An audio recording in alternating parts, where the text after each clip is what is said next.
مانتی ہے کہ حضرت لقمان کیا تھے؟ حکیم تھے. حضرت لقمان کیا تھے؟ حکیم تھے. حکیم کا معنی سمجھدار. اللہ نے نبی علیہ الصلوۃ والسلام کی جو بعثت کا مقصد فرمایا نا، یتلو علیہم آیاتہ ویزکیہم ویعلمہم الکتاب والحکمہ.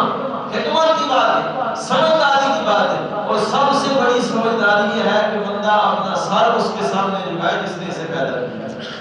بندہ اپنا سر اس کے سامنے، اپنی پکارے اس کے سامنے، اپنی عرضیاں، اپنی درخواستیں اس کے سامنے پیش کرے جس نے اس کو پیدا کیا، جو اس کا معبود ہے، جو اس کی حاجتوں کو پورا کرنے والا ہے. سب سے بڑی سمجھداری یہ ہے، اور سب سے بڑی بے وقوفی یہ ہے کہ اپنے مالک اور مختار اور اپنے قادر کو چھوڑ کر کسی غیر کے سامنے اپنی درخواست پیش کرنا.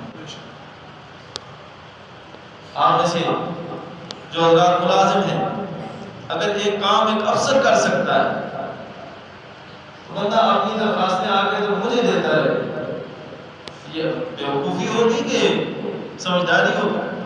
ایک کام میرا ہے ہی نہیں، نہ میں کر سکتا ہوں، نہ میرا اختیار ہے اس میں، کام کسی اور کا ہے، عرضیاں بندہ کہیں اور دیتا رہے. کام پشاور میں ہونا ہے، بندہ درخواستیں کراچی بھیجتا رہے. ایسے تو نہیں. یہ راستہ متعین کیا اس لیے کہ مخلوق کو ضرورت تھی کوئی کسی در کی، مخلوق کو ضرورت تھی کسی اپنی پریشانیاں حل کرانے کے لیے کسی کی ضرورت تھی. تو نبی نے آ کر وہ راستہ بتایا. یہی تو راستہ ہے، اهدنا الصراط المستقیم. اور یہی تو قرآن نے بتایا وَأَنِ اعْبُدُونِي هَذَا صِرَاطٌ مُسْتَقِيمٌ.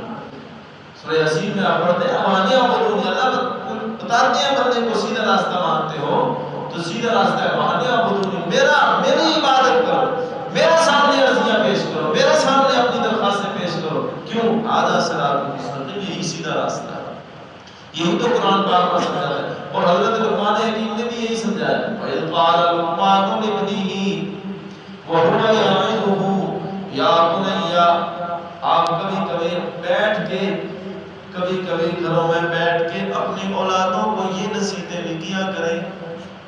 سمجھداری والی باتیں بھی کبھی اپنی مال و دولت کی، جائیداد کی، تو یہ ہر کوئی کرتا ہے، لیکن مسلمان کا کام یہ ہے جو قرآن نے طریقہ کار بتایا وہ بھی تو کی جائے، وہ بھی تو سمجھایا جائے نا کہ بیٹا یہ روٹی تو جو کھا رہا ہے، یہ روزی جو تجھے مل رہی ہے، یہ تیرے کام جو ہو رہے ہیں، یہ ساری کی ساری حاجتیں پوری کرنے والا، ضرورتیں پوری کرنے والا صرف اور صرف کون ہے؟